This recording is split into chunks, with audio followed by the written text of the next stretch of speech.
¿Cómo están, gente de la internet? Bienvenidos a otro episodio más de Hablando de lo que sea. Si ya están viendo esto es porque pues ya saben de qué se trata este episodio, ¿verdad?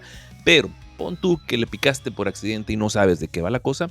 El día de hoy te voy a hablar de una serie que, en la opinión nada humilde de quien les habla, es pues, una de mis favoritas y también del personaje histórico que inspiró a esta historia. Estoy hablando de nada más y nada menos que Rurouni Kenshin, o como se le conoció por este lado del charco cuando recién salió.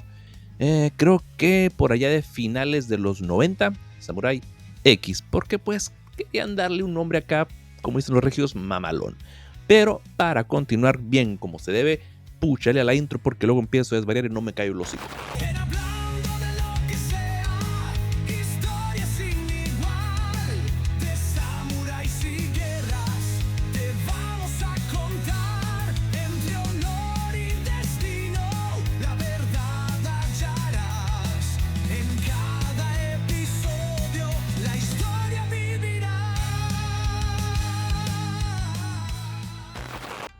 Ahora sí, ¿en qué estábamos? Y cuando andábamos cortando rábanos unos contábanos. Rurouni Kenshin o Samurai X es, de plano, sin lugar a dudas, una de mis series de anime favoritas dentro de mi top 5 de series de animes favoritas. Que en ese top 5 hay como 50 series de anime, pero pues ¿qué se le va a hacer, verdad? Estoy seguro que muchos de mis ñoños y también uno que otro ñoño de closet recordará esta serie. Y haciendo memoria, si no estoy del todo equivocado, que más al rato checo el dato para verificarlo o tal vez no, pero creo que fue por allá del año 2000 o 2001 más o menos cuando esta serie se transmitió por Cartoon Network, y un par de años después en el Canal 5, por lo menos así fue como yo me la encontré. Chale, ya me albureé. Y pues me voy a poner en modo señor nostálgico, pero se aguantan. Pero lo primero que me atrapó antes que cualquier otra cosa fue su música. Porque recuerdo un lunes ver el primer episodio y no tenía ni idea de qué se trataba, cero contexto, pero la música de la intro me dejó pues bastante impresionado. Sobre todo porque todavía en esos años era de lo más común que los intros se grabaran en español, y esta serie no dejó la música original. Y uno que es melómano desde chiquito, y no es un fetiche raro ni una perversión sexual o alguna cochinada. Es más, de una vez les voy a dejar aquí la definición de melómano, porque luego se hacen los chismes y al rato la van a decir a mi mamá de ay, que el Nacho dijo que es melómano y ya sé, y capaz y me va a llamar bien enojada mi mamá diciendo así no te educamos. Entonces, para evitarme todos estos pedos, aquí les va la definición de melómano.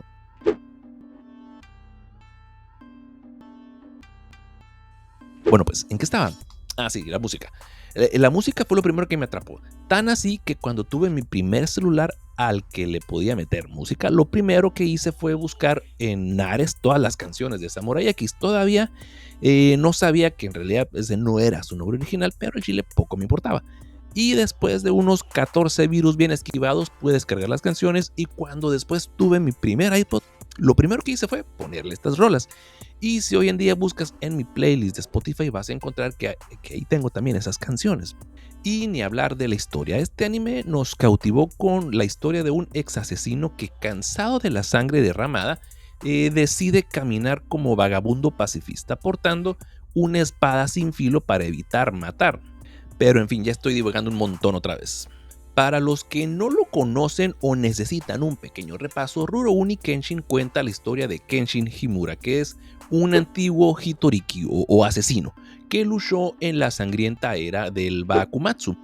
¿Y qué era la era Bakumatsu? A lo mejor no te estás preguntando, pero igual te lo voy a decir. Imagínate un Japón donde al borde del colapso, donde el shogunato Tokugawa estaba al punto pues de ser despedido del país, y pues el país se preparaba para un cambio radical. Entonces, Bakumatsu se refiere a los últimos años del shogunato Tokugawa. Parece un trabalenguas este pedo. Todo esto aproximadamente entre los años 1853 y 1867 por ahí. Además, es el periodo en el que Japón pues que había permanecido aislado del resto del mundo durante siglos y que se vio obligado a abrir sus puertas al exterior tras la llegada de los barcos negros del Comodoro Perry. Siempre me gustó el nombre de Comodoro Perry, me recuerda a Perry el Ornitorrinco. Este choque cultural y económico desencadenó una serie de conflictos internos donde viejos valores se enfrentaron a nuevas ideas. Entonces, la llegada de los barcos extranjeros puso a prueba la estabilidad del shogunato, generando indignación y el deseo de expulsar a los bárbaros, así decían ellos, porque pues de lejos nosotros vemos a los japoneses bien kawaii y todo el pedo, pero son bien racistas los hijos de su nipona madre. Y en este ambiente pues surgieron movimientos proimperiales como el Shōnen-yōi, que promovía el restablecer el poder del emperador y rechazaban la influencia extranjera. Este ambiente de tensión política y social pues llevó a numerosos enfrentamientos, asesinatos y claro, a los legendarios Hitokiri, que eran, que eran esos asesinos que marcaron la historia con cada corte de su espada. Entonces, ¿por qué es importante el Bakumatsu en nuestra historia? Pues la era Bakumatsu es el caldo de cultivo perfecto para historias de honor, traición y redención. Y claro que puede decir caldo de cultivo también en este episodio, huevo que sí. Entonces fue en este periodo donde figuras como Kawakami Hensai brillaron por su ferocidad y lealtad, actuando en nombre de ideales que, aunque hoy nos parezcan extremos, pues marcaron el destino de Japón. Esta era es como la versión samurái del fin del mundo tal y como lo conocíamos, donde pues cada espadachín tenía un contrato para matar y de repente pues la moda cambió, ya no se podía llevar espadas en la calle. Así que cuando hablamos de personajes como Kenshin o Hensai, recordemos que nacieron en un Japón en el que el honor y la violencia se entrelazaban en cada esquina y que la era Bakumatsu pues no solo es el escenario de batallas épicas, sino también el origen de una transformación radical en la sociedad japonesa, pero me estoy adelantando un chorro, vamos por partes. Pero ahora sí, ya con un contexto histórico que no me pediste, podemos continuar con nuestra historia. Entonces la historia de Rurouni Kenshin se lleva pues tras la victoria de los imperiales, el fin del shogunato, y este guerrero atormentado por su pasado jura que nunca más va a volver a derramar sangre y así se transforma en un vagabundo que recorre Japón con una espada de filo invertido, la Sakabato, diseñada pues para no matar, al menos en teoría, porque yo siempre he pensado que si recibes un fregadazo en la trompa con una espada de metal, aunque no tenga filo, si no te mata te deja idiota. Pero bueno, es exactamente en esta, vamos a decirlo, dualidad, el choque entre un pasado violento y una búsqueda inesperada de redención, lo que hace que la historia de Kenshin nos llegue a lo más profundo del Kokoro. Y es esta narrativa que mezcla honor, redención y una violencia pues bastante estilizada, que parece salir de una coreografía de ballet samurai. Sí estaría chido ver una coreografía de ballet samurai. El agua de los cisnes en samurai, imagínatelo. Pero antes de pasar a explorar el samurái real que inspiró a Rurouni Kenshin, pues hablemos un poco más sobre la obra que le dio vida a será un fenómeno cultural. Porque seamos honestos, Rurouni Kenshin no solo es un manga o es un anime, sí es una revolución de tinta, espada y, ¿por qué no?, un toque de poesía sangrienta. Es el año de 1994. Nobuhiro Watsuki decidió romper con los esquemas del shonen tradicional y nos regaló la historia de Rurouni Kenshin, publicado en la Weekly Shonen Jump. El manga se destacó desde el principio por su premisa inusual: un ex asesino, el legendario Hitoriki Batusai, que juró no volver a matar, y se transformó en un vagabundo pacifista. Cambió la forma en la que se usa su katana de cortar para matar a cortar para proteger. Y fue esta idea que fue tan novedosa que se convirtió rápidamente en un éxito. Y hoy Rurouni Kenshin se sitúa entre los mangas más influyentes de su época y marcó una línea divisora entre el pasado violento y la búsqueda de redención. Y digo romper con los esquemas del shonen tradicional porque veníamos de un Dragon Ball donde los personajes cambiaban de color de tinte pelo casi a la par que tu tía, la buchona divorciada, o con transformaciones psicodélicas y cada vez más exageradas que a todos los otakus la neta nos encantan, aunque al rato andamos criticando, pero todos sabemos que nos gusta ese pedo. Entonces, Rurouni Kenshin, a pesar de ser un shonen, era algo diferente y bastante bien escrito. Watsuki no solo creó un personaje, forjó un universo. Esta obra nos transporta al Japón de la era Meiji, que es un periodo de, vamos a decirlo, convulsión social y transformación, donde los antiguos códigos de honor chocaban con la modernidad emergente, tocando pues temas profundos como el honor, redención y la eterna lucha interna de sus personajes. Entonces, mientras Kenshin busca expiar su pasado, el manga nos invita a reflexionar sobre la naturaleza de la violencia y la posibilidad de cambiar. Esto último viendo a mucha profundidad el contexto más allá de las páginas, pero a lo mejor es puro pedo mío. Y lo más importante, nos trajo un estilo único, con escenas de acción tan coreografiadas que, como dije hace rato, parecían sacadas de un ballet de un ballet samurái. Ya se fue, perdonen ustedes. El trabajo de Watsuki se caracterizaba por un equilibrio entre lo épico y lo poético. Rimosa cosa. Ahora, no sé si lo sabían porque ya lo mencioné hace rato, pero nunca me prestan atención. Pero Watsuki se inspiró en un personaje histórico real, Kawakami Hensai, para crear a Kenshin. aunque las diferencias pues son enormes, un pacifista versus un asesino despiadado, pero la esencia del guerrero conflictuado pues, se mantuvo. Ahora sí, pasemos del anime a la vida real. Porque si pensaban que Kenshin era un badass con la espada, ahora vamos a conocer a su versión histórica, solo que sin la amabilidad y sin la promesa de no matar. Y sin la onda pacifista, porque a diferencia del pelirrojo con su espada sin filo, nuestro protagonista de hoy sí partía gente en dos. Bienvenidos a la historia de Kawakami Gensai, el hombre que inspiró a Samurai X. Ahora viajamos al año 1834 y nuestro personaje nació en Kumamoto, Japón. Kawakami Gensai ya desde chiquito estaba destinado a ser alguien fuera de lo común y no solo por sus habilidades con la espada, sino porque según los relatos históricos parecía mujer. Nuestro querido Hitoriki tenía una apariencia pues andrógina, piel pálida, facciones finas y un cuerpo delgado. O sea, tus primas ya sabes cuáles la iban a odiar, pero tu compa, el que ya sabes que no perdona ni no le hace el fuche nada, pues sí, se lo andaba sabroseando. Y fue esta apariencia que hizo que mucha gente lo subestimara hasta que sacaba la espada y se convertía en la peor pesadilla de sus enemigos. Se cuenta que era tan rápido que sus víctimas ni siquiera se daban cuenta de que ya habían sido cortados hasta que ya estaban en el suelo partidos. Y entonces al grito de no soy niña, ya les dije que no soy niña. Y huevos que están partidos por la mitad. Entonces queda claro que Gensai no era solo un samurái con cara bonita, sino que también era un genio con la katana. Ya desde niño destacó pues en el arte de la espada y se entrenó en el estilo de Shiranui Ryu, que básicamente era el modo turbo de los asesinatos samurái. Imagínate a un tipo capaz de desenvainar, atacar y volver a enfundar su katana en menos de un parpadeo. Ese era Gensai. El Shiranui Ryu era un estilo de esgrima enfocado en cortes rápidos, limpios y letales, y su especialidad era el Bato Jutsu, que vendría a ser algo así como la técnica de desenvainado instantáneo, que en el anime pues se nos presentan con los movimientos relámpagos de Kenshin. Este carnal no necesitaba golpes exagerados, ni florituras, ni nada. Su enfoque era la eficiencia total, un golpe, una muerte. Pero Gensai no era un asesino sin sentido, él tenía un objetivo en la vida bastante claro, o sea, sí, matar gente, pero en nombre del emperador. Básicamente era un hitman con patrocinio político. Imagínate un John Wick, pero con kimono y un código de honor muy estricto. Y en la era Bakumatsu, que le expliqué hace rato, los conflictos entre los leales al shogunato Tokugawa y los seguidores del emperador pues estaban al rojo vivo. Gensai se convirtió en uno de los 4 grandes Hitoriki, o sea, los asesinos legendarios que luchaban por la causa imperialista. Y su misión era eliminar a los enemigos del emperador pues, con una precisión quirúrgica, lo que lo convirtió en una figura bastante temida y también respetada.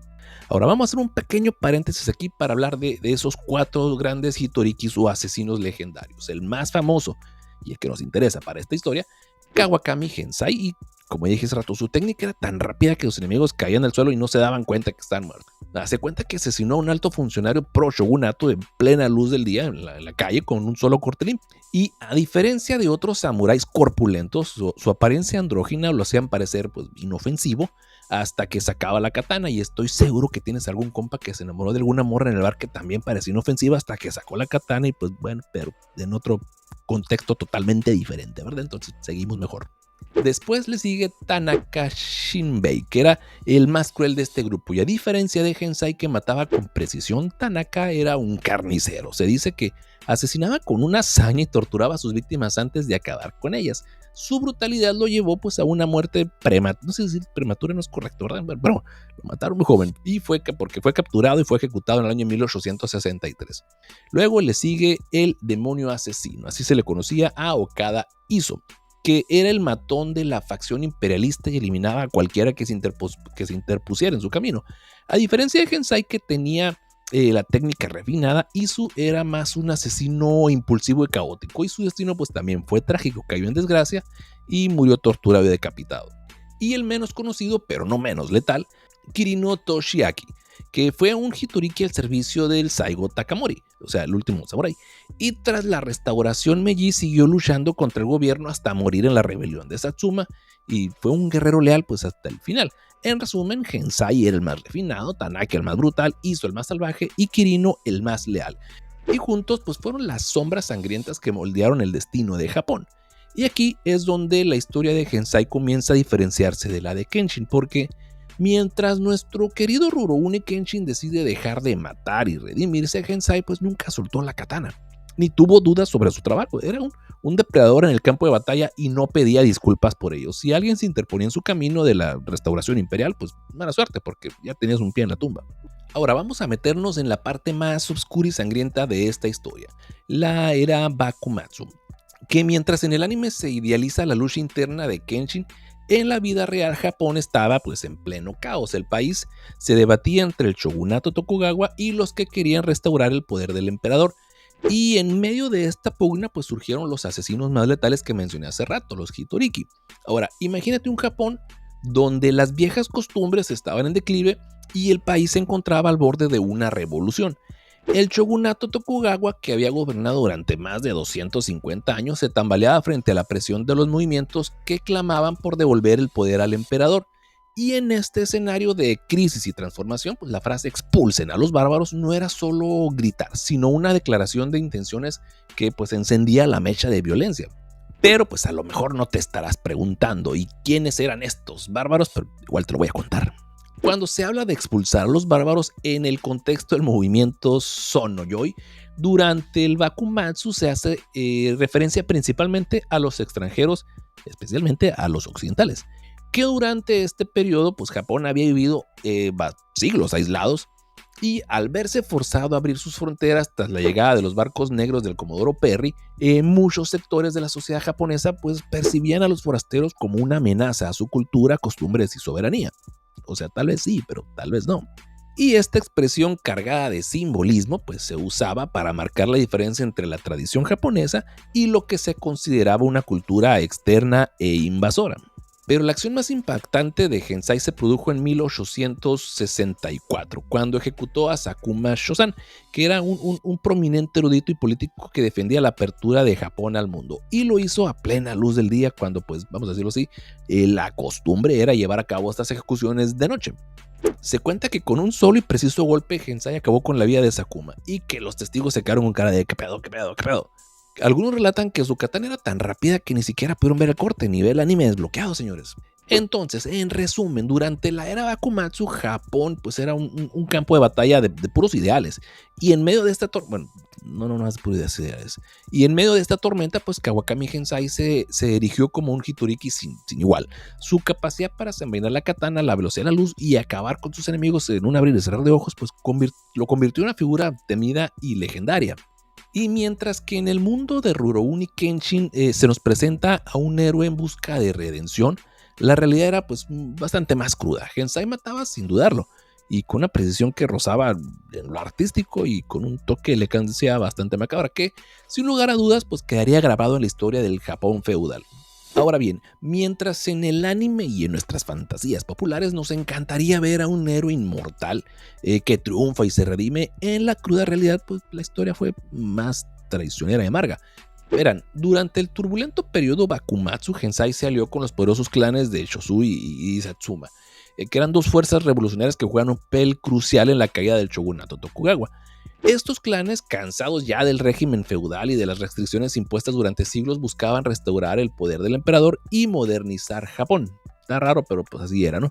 Y en medio de este frenesí revolucionario, Gensai, con su letalidad y precisión, se convirtió en una herramienta valiosa para derrumbar al antiguo orden.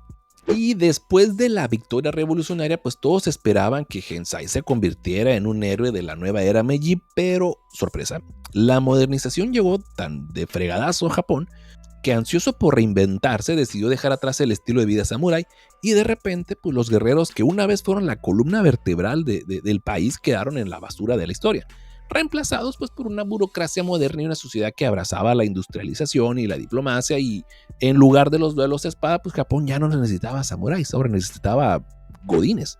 Y es aquí donde la historia de Gensai pues da su giro dramático.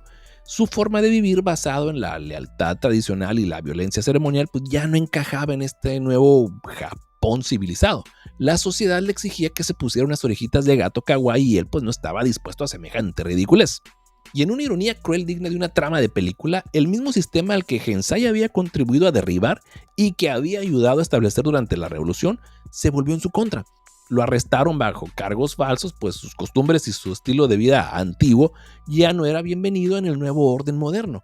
Y el nuevo gobierno Meiji, en su afán de consolidar una imagen de progreso y modernidad, pues no tenía lugar para un guerrero tradicional que seguía atesorando las viejas prácticas samurái. Y finalmente, en el año de 1871, Gensai fue ejecutado y sellaron pues un destino trágico. El asesino implacable, que una vez fue la herramienta del cambio, fue descartado y destruido por el mismo sistema que él había ayudado a instaurar. Tracho, ¿verdad? Así que, héroe o villano. En el folclore samurái la línea pues se vuelve borrosa. Kawakami Gensai pues fue un guerrero letal, un asesino en nombre del emperador cuya habilidad y compromiso lo llevaron a arribar al viejo orden, pero en la nueva era Meiji, donde la modernidad y la civilización pues reemplazaron a la tradición samurái, pues Gensai se convirtió en una especie de paria, una figura trágica traicionada pues por la misma revolución que él ayudó a forjar. Y a veces, pues los héroes de una época pueden ser vistos como villanos en la siguiente, y el cambio, por muy necesario que sea, pues puede ser cruel con quienes lo encarnaron. Y si esperaban que el verdadero Kenshin fuera un pacifista con cara de niña bonita, pues no. En la vida real, los Hitorikis pues no se andaban con tontadas. En este punto creo que ya tenemos bastante información para comparar la leyenda de Rurouni Kenshin con la cruda realidad de su inspiración Kawakami Gensai. ¿Qué tanto se parecen? La diferencia es bastante clara, ¿no? Uno buscaba redención y vive en un mundo donde la ética del samurái se reinventa, y el otro se aferró a una tradición brutal que pues, no conocía el arrepentimiento. Esto nos demuestra que en la historia y en la ficción el héroe puede ser moldeado por los ideales de su época, y lo que hoy vemos como una redención puede haber sido en su momento una necesidad despiadada de mantener un orden ancestral. Ahora hablemos de la gran ironía en la historia japonesa, la caída de la era samurái, y en particular porque nuestro querido, o mejor dicho, temible Kawakami Gensai terminó siendo ejecutado. Ahora, imagínense esto: Japón, un país que durante siglos se regía por la tradición y el honor de los samuráis, de repente decide modernizarse y básicamente pues mandar toda la estética feudal a la basura. Muchos de estos samuráis pasaron de guerreros legendarios a godines o a guardias de tren.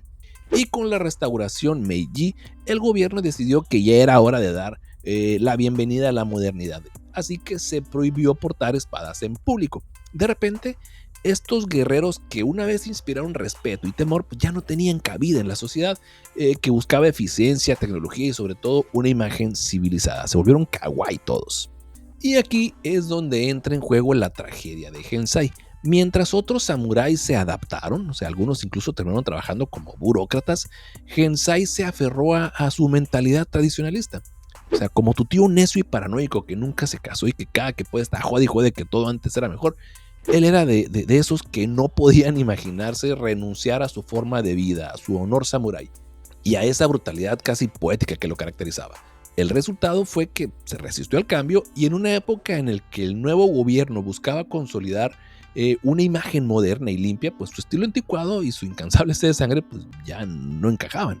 Entonces la caída de los samuráis se tradujo en que la modernización de Japón dejó sin espacio a aquellos guerreros que vivían por códigos ancestrales, y Kawakami Gensai, por ser un fiel representante de esa era implacable, tradicional y letal, se convirtió en un paria en una nueva sociedad. Y su destino final pues, fue una ejecución que selló de manera amarga y casi absurda la desaparición de la era de los samurái. Y con esto llegamos al final de este episodio, y ya para cerrar este changarro les dejo la pregunta: ¿Gensai fue un héroe o simplemente un villano inevitable de una época de cambios radicales? Quiero saber tu opinión, así que compártela en la sección de comentarios donde sea que estés escuchando esta cosa. Sígueme en mis diferentes redes sociales, en todos lados estoy como @Nacho. Hace poquito descubrí que también estoy en Pinterest. No sé por qué, pero ahí estoy también. En una de esas, si hay con las señoras ahí, ¿no? Pero en fin, pásenla bonito. Y recuerden que aunque se vea muy femenina, puede cargar con un sable dispuesto a matar, a no ser que te guste ese pedo, pues ya nomás cierra los ojitos y que te dejen caer la katana. Y nos vemos en el próximo episodio. Adiós.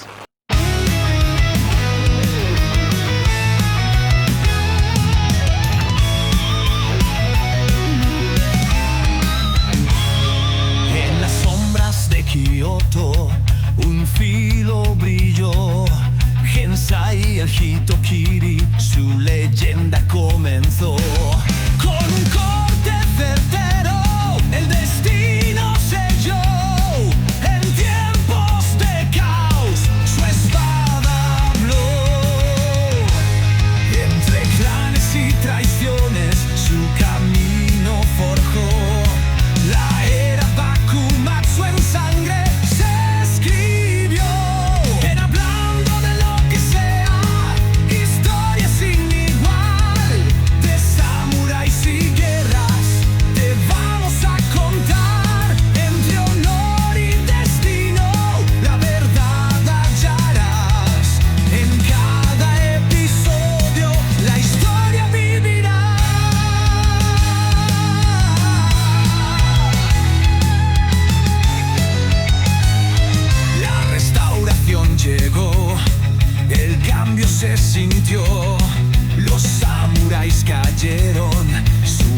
La pregunta quedó. Su espada en la historia por siempre marcó.